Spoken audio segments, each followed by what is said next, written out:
वाल्मिक कराड आणि धनंजय मुंडे यांचे कौटुंबिक संबंध असल्यामुळेच ते कराड कुटुंबियांना पहाटे भेटले असावेत असं वक्तव्य अंजली दमानिया यांनी केले। सोबतच धनंजय मुंडे यांच्या पाठिंब्यामुळे वाल्मिक कराडची इथपर्यंत मजल गेली असून धनंजय मुंडेंचा तातडीने राजीनामा घेण्याची गरज असल्याचं दमानिया यांनी म्हटलेलं आहे।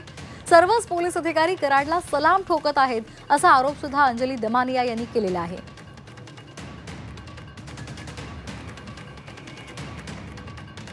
पहाटे पहाटे जर ते जाऊन भेटले असतील त्यांच्या परिवाराला तर ते भेटणारच, कारण त्यांचे पारिवारिक संबंध पण आहेत, आर्थिक संबंध पण आहेत।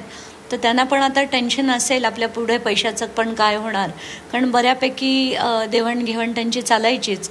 आणि जसं मी म्हटलं, पारिवारिक पण संबंध असतील आणि आर्थिक खूप जास्त असतील, त्यामुळे त्यांना टेन्शन असणं साहजिकच आहे। परदस्त जो होता आणि हा जो दबाव होता हा फक्त आणि फक्त धनंजय मुंडे यांचा होता।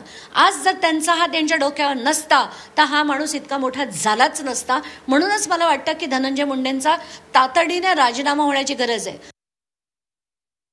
जणांच्या मागण्या आहेत, अंजली दमानिया यांची आहे, सुरेश अण्णा धसांची मागणी मी तुमच्याच चॅनलवर पाहिलेली आहे। त्यानंतर सोळंकीजी जे अजित पवारांच्या पक्षात आहेत त्यांची पण मागणी तुमच्याच चॅनलवर मी पाहिले।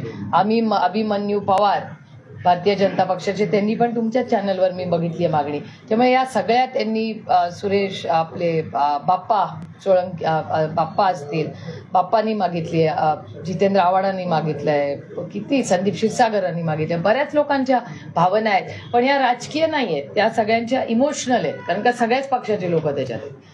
त्यामुळे ही गोष्ट ही सगळ्याच ऑल पार्टी, त्यामुळे पक्ष बाजूला ठेवून ही भावना सगळ्याच पक्षाच्या लोकांनी मांडली। त्यामुळे मला असं वाटतं संवेदनशीलपणे सरकारने हा निर्णय घ्यावा।